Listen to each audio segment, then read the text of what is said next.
அது 20 லட்சம் மேராஜில் போய் பார்த்தோம். மேராஜில் போய் சல்லல்லாஹு கட்டால பார்த்தாங்க. நாம பார்க்க நான் பார்த்ததெல்லாம் சிருஷ்டிகள். இதே மாதிரி அக்காலத்து மக்களும் சிருஷ்டிகளை பார்த்தார்கள். சிருஷ்டிகள் தான் சகாயம். நீங்க சொல்லுங்க, நமக்கு பசியாத்தனது எது? உணவு. வயிற்றுக்கு பசி வந்தா உணவு தானே சாப்பிடுறோம். தாகம் வந்தா தண்ணீர் தானே குடிக்கிறோம். இடையில சாயா கொடுத்தாங்க, சாயா தானே குடிச்சோம். அப்ப நாம் சிருஷ்டிகளுடனே தான் நம்ம தொடர்பே இருக்கு. சிருஷ்டிகளை தான் பயன்படுத்துகிறோம் இல்லைங்களா? ஆனத்துல என்ன வைப்போம்? தேங்காய் மாங்காய் எல்லாமே ஆனத்துல மிளகா மதியம் தான் வச்சு சோறு சாப்பிடுறோம். அது பழ வர்க்கம் சாப்பிடுறோம், எல்லாம் சாப்பிடுறோம், ஆடை ஊத்துறோம். ஆக சுருக்கமா சொன்னா இந்த உலகத்துல உண்டாகக்கூடிய சிருஷ்டிகள் அனைத்தும் நம்ம தேவை போச்சு.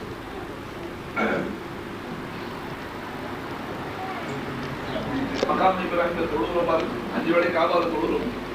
தொழுகக்கூடியவர்கள் மீது 40 ரஹ்மத் அல்லாஹ் இருக்கு. சில சமயம் அசந்து போய் காபாவை சுத்தி உட்கார்ந்து புத்தவழியில உட்கார்ந்து காபா பார்த்துக்கிட்டே இருக்கிற பாருங்க, அதுக்கு 20 ரஹ்மத் அல்லாஹ் செய்யும். நீ சரிங்களா? 120 ரஹ்மத் இறங்குது காபாத்துக்கு. தவாப்பு செய்யறவங்களுக்கு 60, தொழுகிறவங்களுக்கு 40. சும்மா உட்காந்து காபாவை மறைச்சு பார்த்துக்கிட்டே இருந்தா அதுக்கு 20. ஏன் அதுக்கு என்ன கூலி கொடுத்தாங்க? அல்லாவுடைய வீடு.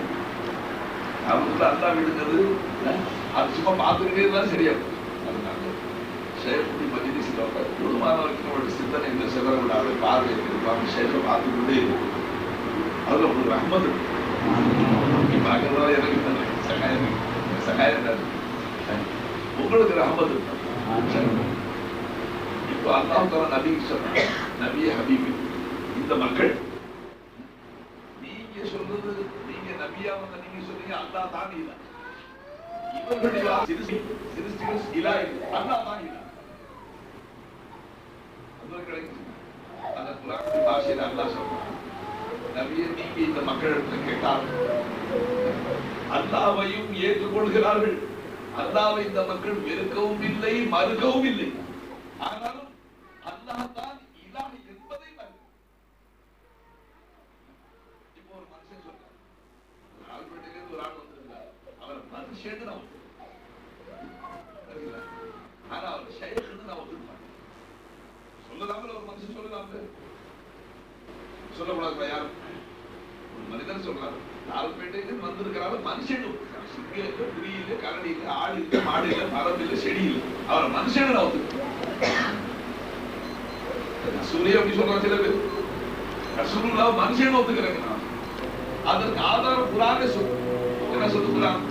வலைன் சால்தஹும் மின ஷைத்தானி ரஜீம் வலைன் சால்தஹும் மன் خلق السماوات والارض وسخر الشمس والقمر. நபி ஹபீபே, உங்களை எதிர்க்கக்கூடிய இந்த சண்டாளர்களிடத்தில் நீங்க கேட்டால், உங்களை எதிர்க்கக்கூடிய அல்லாஹ் மட்டும் இலாஹ் என்று சொல்லக்கூடிய உங்களுடைய வாதத்தை எதிர்க்கிறார்களே, அவர்களிடத்தில் நீங்க கேட்டு பார்த்தால், நீங்க கேட்டால் என்ன கேட்டால், வானத்தை படைச்சது யார்?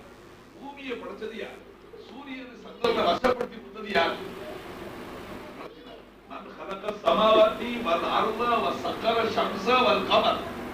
வானத்தை படைச்சது யார்? பூமியை படைச்சது யார்? சூரியன் சந்திரனை வசப்படுத்தி கொடுத்தது யார் என்று நபியே நீங்கள் கேட்டால், அவர்கள் தற்சமயம் என்னை தவிர யாரையெல்லாம் தெய்வமாக்கி இருக்கிறார்களோ அவர்களுடைய பேரை சொல்லவே மாட்டோம், சொல்லவும் இல்லை. அந்த காலத்து மக்கள் அல்லாஹ்வை தவிர எதையெல்லாம் தெய்வமாக்கினார்கள், அந்த தெய்வங்களுடைய பேரை சொல்ல மாட்டார்கள். வானத்தை படைச்சவர் யார்? பூமியை படைச்சவர் யார்? சூரியன் சந்திரன் உங்களுக்கு வசப்படுத்தி கொடுத்தது யார் என்று நபியே ஹபீபே நீங்க கேட்டால், அவர்கள் தாங்கள் வணங்கி வழிபடக்கூடிய தெய்வங்களுடைய பேரை சொல்லவே மாட்டோம், சொல்லவும் இல்லை. என்ன சொல்றது? வானத்தை படைத்தவன், பூமியை படைத்தவன், சூரியன் சந்திரன் வசப்படுத்தி கொடுத்தவன் அல்லாஹ் தான் என்று அதே மக்கள் சொல்றாங்க. எந்த மக்கள்?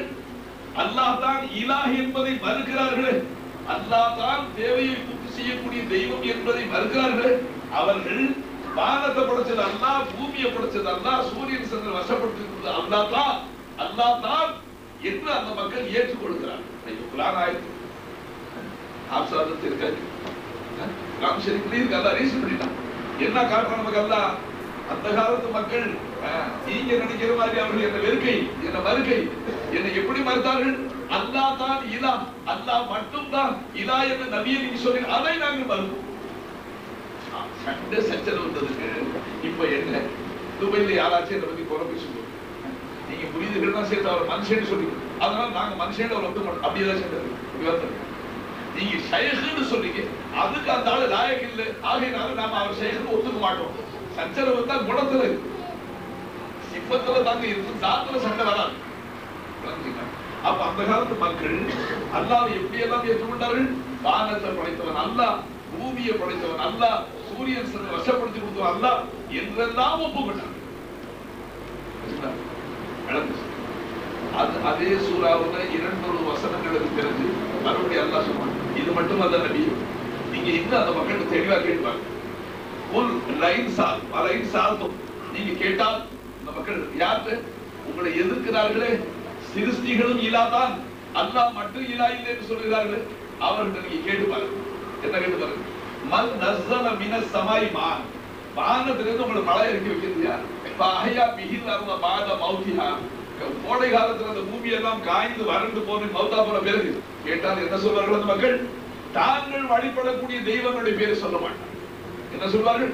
லா யகூலுன் அல்லாஹ், அல்லாஹ் தான் என்று இந்த மக்கள் ஏற்றுக்கொள்வார்கள். இந்த குர்ஆனை ரீச் பண்ணி அதனால நாம் அதுக்கு மாத்தமா போவோம். அப்ப அல்லாஹ் என்ன சொல்றான்? நபியே ஹபீபே, இவர்களுக்கு என்ன குறை இருக்கு அதை நீங்க விளங்குங்க. எங்க இந்த ஜனங்க மாட்டிக்கிட்டு இருக்காங்க?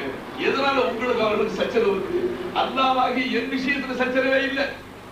வானத்தை படைச்சது அல்லாஹ், பூமியை படைச்சது அல்லாஹ், சூரியன் சந்திரனை வசப்படுத்தி கொடுத்தது அல்லாஹ், வானத்துக்கு மழை இறக்கணும் அல்லாஹ், மௌத்தா போல பூமியை ஹயாத்தாக்கணும் அல்லாஹ் என்றெல்லாம் இந்த மக்கள் ஏற்றுக்கொள்கிறார்கள். பாருங்க, இவ்வளவும் ஏற்றுக்கொள்ளக்கூடிய அவர்கள் மறுபடி தவறு என்ன செய்யறாங்க? சிருஷ்டிகளை தெய்வமாக்குகிறார்கள். சிருஷ்டிகளை தெய்வமாக்குகிறார்கள். அதுக்கு காரணம் நீங்க விளக்குங்க நபி, நபிக்கு தான் விளக்கு கொடுத்தாங்க. இந்த மக்கள் எங்க தவறிட்டாங்க? இவர்கள் சொல்லுகிறார்களே, வானத்தை படைச்ச அல்லாஹ், பூமியை படைச்ச அல்லாஹ், சூரியன் சந்திரனை வசப்படுத்தி கொடுத்தவன் அல்லாஹ், மழை இறக்கணும் அல்லாஹ், மௌத்தா போன பூமியை ஹயாத்தாக்கணும் அல்லாஹ்னு சொல்றாங்க. இந்த மக்கள் அல்லாஹ்வாகி என்னை சிருஷ்டிகளை விட்டு சுத்தமாக ஒதுக்கி என்ன தனியா வச்சிருந்ததுனால தேவைகளை பூர்த்தி செய்யும் போது சிருஷ்டியை மட்டும் பார்க்க அதற்கு பேர் தைரியத்தில். இப்ப அல்லாஹ் தஆலா பெருமானார் மூலமாக 6000 சுற்ற திருவசனங்கள் மாறனாக அல்லாஹ் தஆலா படிப்படியாக நம்ம மக்களுக்கு அறிவிச்சுட்டா, உங்க தேவையை பூர்த்தி செய்யக்கூடிய சிருஷ்டிகள் அவைகள் சுயமாக இல்லை. நீங்கள் நினைப்பது போல சிருஷ்டிகளை அல்லாஹ்வே தான் சிருஷ்டிகளை தனிப்படுத்திக் கொண்டே இருக்கிறான். அல்லாஹ்வுடைய சாத்து சிருஷ்டிகளுடைய சாத்தை தனிப்படுத்திக் கொண்டு இந்த உண்மையை அந்த மக்கள் உணராது சிருஷ்டிகளை படைத்தவன் மட்டும்தான் அல்லாஹ், அவன் படைத்து விட்டு ஒதுங்கி சிருஷ்டிகளை விட்டு ஒதுங்கி அவன் தனியாக தான் இருந்து ஆட்சி புரிந்து கொண்டிருக்கிறான். இங்கு ஆடுவதும் அசைவதும் நம் தேவைகளை பூர்த்தி செய்வதும் சிருஷ்டிகள் தான் என்ற அமைப்பில் இருந்தார். இதன் பேர் தைரியத்தின் வேற்றுமை. வேற்றுமை என்னும் அந்த ஆழ்கடலில் அவர்கள் மூழ்கினார். நபிமார்கள் வந்து என்ன சொன்னாங்க? எந்த சிருஷ்டிகள் தேவையை பூர்த்தி செய்வதாக நீங்கள் பார்க்கிறீர்களோ அந்த சிருஷ்டிகள் உண்மையிலே உங்க தேவையை பூர்த்தி செய்யுங்க. அந்த சிருஷ்டிகளுடன் இருந்து நீங்க எந்த அல்லாஹ்வை ஏற்றுக்கொண்டீர்களோ அவன் தான் பூர்த்தி செய்யும். அந்த நபிமார்கள் வந்து காட்டி இப்ப சேர்க்கிற வேலை அவசியம். மறுபடியும் அந்த நபியை கேட்க சொன்னாங்க, சரி நீங்க எல்லாம் அல்லாஹ் தான் சொல்றீங்க, வானத்தை படைச்சவன் அல்லாஹ், பூமியை படைச்சவன் அல்லாஹ், சூரியன் சந்திரனை வசப்படுத்தி கொடுத்தவன் அல்லாஹ், அந்த எதிர்த்த மக்களுக்கு சொல்றேன் எல்லாம் அல்லாஹ்னு ஒத்துக்கிறீங்க, மழை இறக்கி வச்சவன் அல்லாஹ், பூமியை ஹயாத்தாக்கினவன் அல்லாஹ் என்றெல்லாம் ஏற்றுக்கொள்கிறீர்களே. அப்படி இருக்க அந்த அல்லாஹ் ஒருவனை விட்டுவிட்டு ஏன் நீங்கள் மற்ற வஸ்துக்களை தெய்வமாக ஆக்குகிறீர்கள்? மற்ற வஸ்துக்களை தெய்வமாக நீங்க ஆக்குறதுன்னா ஏன் அதுக்கு தெய்வத்தன்மை கொடுத்தீங்க என்று கேட்டால் நபி அந்த மக்கள் என்ன சொல்லுகிறார்கள்? அதே குர்ஆன் மக்கள் என்ன சொன்னாங்க? மா நஅபுதுஹும் இல்லா லியுகர்ரிபூனா இலல்லாஹி ஸுல்ஃபா. நபி ஹபீபே முஹம்மதே ஸல்லல்லாஹு அலைஹி வஸல்லம் அந்த மக்கள் சொன்னாங்க, நாங்கள் இவைகளை மெயின் காட் ஏகபோக தெய்வங்களாக இவைகளை நாங்கள் வழிபடவில்லை. ஏகபோகமான தெய்வம் என்னவோ அல்லாஹ் ஒருவன் தான். நான் சொல்றது நான் மூணு கதை சொல்றேன். எவர்கள் நபியை எதிர்த்தார்களோ, சண்டையிட்டார்களோ, இந்த திருக்கலிமாவை படரவிடாது இடையூறு செய்தார்களோ அதே மக்கள் என்ன சொன்னாங்க? நபியே முஹம்மதே நாங்கள் அல்லாஹ்வுக்கு விரோதிகள், நாங்கள் அல்லாஹ்வை எதிர்க்கிறோம், அல்லாஹ்வை மறுக்கை, அல்லாஹ்வை நாங்கள் ஒப்புக்கொண்டு இருக்கோம். ஆனால் நீங்க சொல்ற மாதிரி அல்லாஹ் ஆக்கினாய் என்று நபியை நீங்க கேட்டா அவன் என்ன சொல்றான்? அவர்கள் சொன்ன பதில குர்ஆன் ஹதீஸ் என்ன சொன்னார்கள்? நாங்கள் இந்த சிருஷ்டிகளை உள்ளா உள்ள இதான் தெய்வம் என்ற முடிவுல நாங்கள் வணங்க இல்லை. உள்ளா உள்ளபடியான தெய்வம் என்னமோ அல்லாஹ் தான். விளங்குதுங்களா? அந்த அல்லாஹ்வுக்கு முழுகுவதற்காக நாம அந்த அல்லாஹ்வை முழுக முடியாது. அதற்காக இந்த சிருஷ்டிகளை நாங்கள் சாதனங்களாக ஆகியிருக்கிறோம். வசீலா அதுக்கு எனக்கு வந்த உட்கார்ந்து போச்சு. முதல்ல ஒரு மருந்து போட்டு கொஞ்ச நேரம் வச்சிருந்தேன், பிறகு ஒரு மருந்து போட்டேன், அது பிறகு ஸ்டெப்ஸ் போட்டேன், எல்லாம் போட்டு அல்லாஹ் தஆலா கிருபை செஞ்சா கிடைக்கும். எதுவும் பேச வேண்டாம். உலமாக்கள்லாம் பயான் செய்வதனால பேசவே முடியும். கண்டு காலத்துக்கு ரெண்டு இந்த 2 நாள்ல ஊருக்கு போகணும், ஏதாச்சும் ஒரு அடியாருக்கு சொல்லி போனேன், ஹயாத்து நோக்கு கையில இருக்கு, மறுபடியும் நீ அடுப்புவே கொண்டு வருவேன், என்ன நிச்சயம் இருக்கு, நாடு நாட்டா போச்சு ஆகிற. அப்ப அந்த மக்கள் அல்லாஹ்வை ஏற்றுக்கொண்டு தான் இருந்தார். அதனால என்ன சொன்னாங்க? நாங்கள் இவைகளை வணங்கவில்லை, இவைகளை நாங்கள் ஏகபோக தெய்வங்களாக வணங்கவில்லை. மறுபடி இவைகளை ஏன் வணங்குகிறோம்? இவைகளை வணங்குவது கொண்டு இவைகளை வணங்கி அந்த ஏகபோகமான அல்லாஹ் இருக்கிறானே அவனுக்கு எங்களை புடுகதலாக்கி வைப்பதற்காக இவைகளை கட்டி அழுகிறோம் சொன்னான். நீங்க விளங்காட்டி அதை ஏன் அப்படி சொன்னா? அவன் என்ன அப்படி சொன்னான்? சிருஷ்டி இங்கே அல்லாஹ். அல்லாஹ் என்ன சொன்னா? என்னுடைய தெய்வ தன்மை சிருஷ்டிகளில் பிரதிபலிக்குது. சிருஷ்டிகளில பிரதிபலிக்கக்கூடிய அந்த தெய்வ தன்மை, தெய்வ தன்மைன்றவன நீங்க வேற பக்கம் போயிடும். தெய்வ தன்மைன்னு சொன்னா நீங்க என்ன நினைக்கிறீங்க? பக்தர்கள் மீது குதிரை ஏறிக்கிற தன்மைக்கு பேர் தெய்வ தன்மை. அது இல்லைன்னா பக்தர்களை நான் சுமந்துகிற தன்மைக்கு பேர் தெய்வம். எங்க இருக்கு? பக்தர்களுக்கு சகாயம் செய், என்னை வணங்கக்கூடிய பக்தர்களுக்கு அவர்களுக்கு சேவை செய், அவர்களுடைய அனைத்து தேவைகளையும் பூர்த்தி செய்வது தான் தெய்வ தன்மை. அந்த தெய்வ தன்மைக்கு சொந்தக்காரன் அல்லாஹ் ஒருவன் தான். அப்படின்னு என்ன அர்த்தம்? சிருஷ்டிகள் உங்களுக்கு சுயமாக தேவைகளை பூர்த்தி செய்ய இல்லை, அந்த சிருஷ்டிகளுடனே நான் இருந்து தான் பூர்த்தி செய்கிறேன். இது அந்த கலிமாவில் தத்துவ அழைப்பு. அதை பெருமானார் மக்களுக்கு போதித்தார்கள். ஆரம்பத்தில் எதிர்த்தார். ஏன்னா அவங்க விளங்கினது சிருஷ்டிகளை விட்டு முழுமையாக அல்லாஹ் தனியாக. நாமளும் அப்படித்தான் விளங்கி இருக்கிறோம். வஹதஹு அர்த்தம் என்னங்க? வஹதஹு தனித்தம். அப்ப நாம தனித்தவங்க என்ன விளங்கணும்?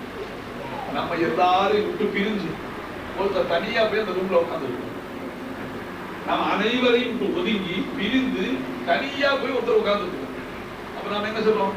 இன்னார் நம்மை விட்டு பிரிந்து தனித்து இருக்கிறார். அதே மாதிரி இன்னே வரைக்கும் மக்களுடைய உள்ளங்கள் என்ன இருக்கு? அப்படிதான் நமக்கு விஷம் போடுது. இந்த சர்வ கோடி சிருஷ்டிகள் அண்ட சராசரங்கள் அனைத்தையும் விட்டு அல்லாஹ் ஒதுங்கி தனியாக இருக்கிறார் என்றுதான் அர்த்தம் அளிக்கும். தனித்தவன் அது அர்த்தம் வந்துங்க. வஹதஹு ஃபீ ஸாத்திஹி, வஹதஹு ஃபீ ஸிஃபாத்திஹி, வஹதஹு ஃபீ அஃஆலிஹி, வஹதஹு ஃபீ ஆஸா. அல்லாஹ் இந்த சர்வ கோடி வஸ்துக்களிலே இருந்து கொண்டு தனித்தவராக இருக்கிறார். தன்னுடைய அந்தஸ்து. அல்லாஹ் அனைத்திலையும் இருந்து கொண்டு தன் சிஃபாத்திலே தனித்தவராக இருக்கிறார்.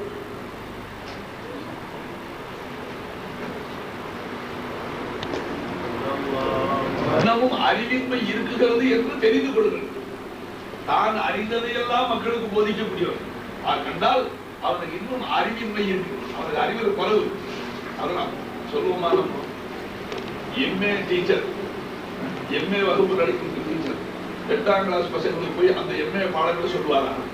அதனால நம்மளுடைய தகுதி உயரும் பொழுது அதான் நான் ஒரு விஷயம் சொல்லிக்கிறேன். அக்காலத்து மக்கள் சிருஷ்டிகள் சுயமாக தனியாக சிருஷ்டிகளை படைச்சவன் அல்லாஹ் உண்டானங்கவே. சிருஷ்டிகளை படைத்தது அல்லாஹ். அவன் என்ன சொன்னா, இந்த இத்தாதி சிருஷ்டிகள், இந்த உலகங்களை, சூரியனை, சந்திரனை, வானங்களை, பூமிகளை படைத்தவன், மழை இறக்கி வச்சிருந்தால் இருந்தால் அவனுக்கு நாம் முழுகுவதாய் இருந்தால் அதற்காக நம் தேவைகளை பூர்த்தி செய்யக்கூடிய இந்த சிருஷ்டிகளை நாம் தெய்வமாக ஏற்று வணங்க வேண்டும். இது அவர்களுக்கு கருத்து.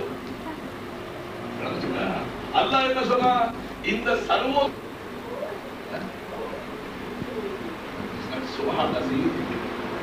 நீங்க பாரமா போடுவீங்க.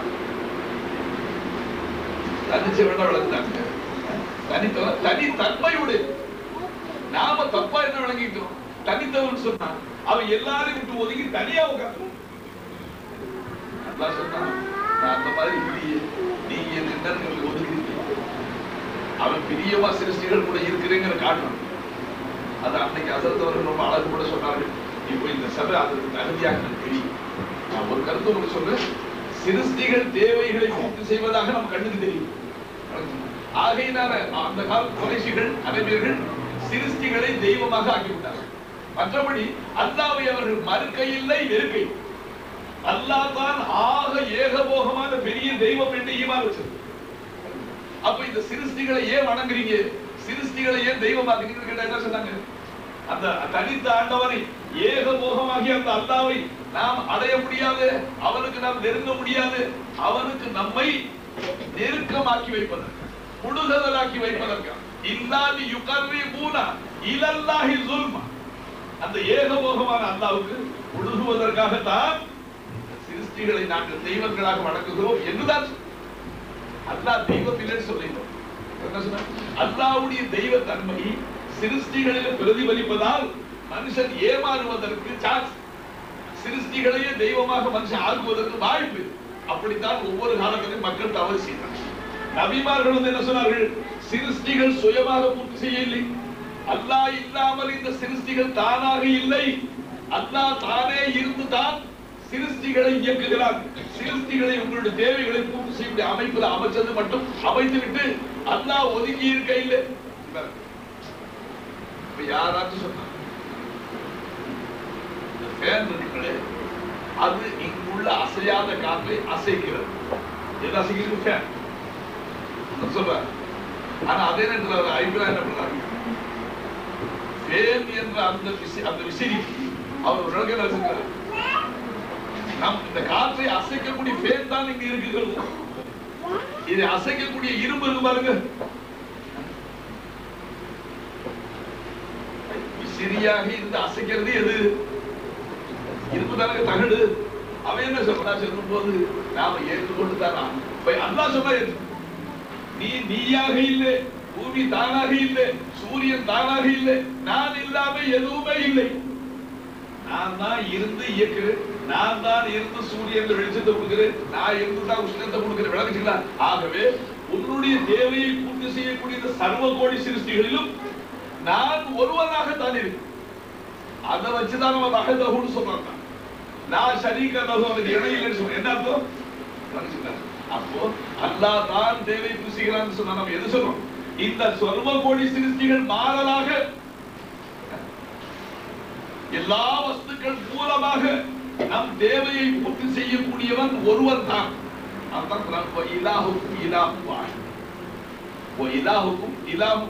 என்ன அர்த்தம்? உங்களுடைய தெய்வம் உங்க தேவையை பூர்த்தி செய்யக்கூடியவர்.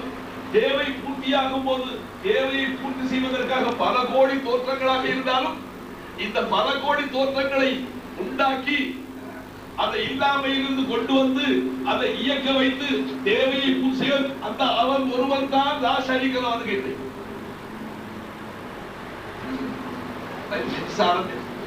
பல வேலை மோட்டர் பம்பு செட் வந்தா தண்ணி அரைக்குது, இங்க வந்தா ஃபேனை சுத்துது, டியூப்லைட்ட போனா வெளிச்சத்தை கொடுக்கு இல்லைங்களா? பல வேலை செய்யும். மாவுல போனா மில்லுல போனா அரைக்குது. மின்சாரத்தோடு உலகமே இயங்குது. எல்லா காரியங்களும் எல்லாம் செயல்படுவதில் மின்சாரம் ஒண்ணு தான் சொன்னா பொய்யா? அல்லாஹ் என்ன சொன்னான்? உங்க தேவைகளை பூர்த்தி செய்யக்கூடிய சிருஷ்டிகள் பல கோடியாக இருந்தால் ஒவ்வொரு சிருஷ்டியும் தானாக இல்லை, நான் இல்லாமல் எந்த சிருஷ்டியும் இல்லை, சிருஷ்டிகளுக்கு சுயமான உள்ளமை இல்லை, சிருஷ்டிகளுடைய சாத்து அதான் புரிஞ்சு. அடுத்தபடியாக தான் சொல்றாங்க சிருஷ்டிகள் சிபாத் இல்லாம தேவை பூசி 7 சிபாத்தின் பொலமாக்கள் சொன்னாங்க. சையத் அழுத்தமா சொன்னாங்க. கலீஃபாக்கள் சொல்லிக்கிட்டே ஹயாத் இல்லாம தேவை புத்தி, ஹயாத் இல்லாம தேவை புத்தியாக, அறிவு இல்லாம புத்தியாக, நாட்டம் இல்லாம புத்தியாக, குதிரத் இல்லாம புத்தியாக, பார்வை இல்லாம கேள்வி இல்லாம ஆகாது, பேச்சு இல்லாம ஆகாது. இப்போ உங்களுடைய தேவையை பூர்த்தி செய்யக்கூடிய சிருஷ்டிகளிலே எங்கே இந்த 7 சிபாத்துகள் காணப்பட்டாலும் அது அந்த சிருஷ்டிகளுக்கு சொந்தமல்ல, அந்த சிருஷ்டிகளை தனிப்படுத்திக் கொண்டு இருக்கக்கூடிய ஏசிபா அது அந்த தோற்றங்கள் மூலியமாக காட்சியளிக்கும். எல்லாரும் புரியுது இல்லாதனால, எல்லாரும் இந்த தாலீம பல மாசங்களாக கேட்காததுனால உங்களுக்கு ஒரு அதிர்ச்சி. சிருஷ்டி என்பது வெறும் தோற்றம், இந்த ஃபேன் என்பது ஒரு தோற்றம் தான். அந்த தோற்றத்தை தனிப்படுத்திக் கொண்டு இருப்பது இரும்பு தான் சொன்னா பொய்யான்னு கேட்கிறோம். அல்லாஹ் என்ன சொல்றான்? அந்த இரும்பை தனிப்படுத்திக் கொண்டு இருப்பது என் சாத்து, நான் தான். அப்ப நான் மாறிட்டேனா? நான் இரும்பா போயிட்டேனா? நான் வானமா போயிட்டேனா? அப்படி சொன்னா குஃபர். நான் நானாகத்தான் இருக்கிறேன். இருந்து சர்வ கோடி சிருஷ்டிகளை, சிருஷ்டினா யாருக்கு? என் சிந்தனையில இருக்கு. அவைகளை நான் வெளியாக்கி அவைகளுடைய தோற்றத்தை என்னுடைய உள்ளமையை கொண்டு தனிப்படுத்தி நானே தான் உங்க தேவை பூசி அந்த சிருஷ்டியுடைய போர்வை. அப்படியா இருந்தா லா இலாஹ இல்லல்லாஹ் வஹதத் எப்படி வந்து? அப்ப நம்ம என்ன கருத்து சொல்றோம்? தேவையை பூர்த்தி செய்யக்கூடிய சிருஷ்டிகள் பல கோடியாக இருந்தாலும் இந்த பல கோடி சிருஷ்டிகள் அந்த ஒரு அல்லாஹ்வுதான் இருக்கு, இந்த ஒருத்தரை கொண்டுதான் இருக்கு. ஆகையினால அந்த அடிப்படையில பார்த்தாலும் சிருஷ்டிகள் மாறலாக, சிருஷ்டிகளுடைய போர்வையில, சிருஷ்டிகளுடைய தோற்றத்துல ஒரு தேவையை பூர்த்தி ஏசி பார்த்துதான். சாத்த சொன்னா அந்த அடுத்து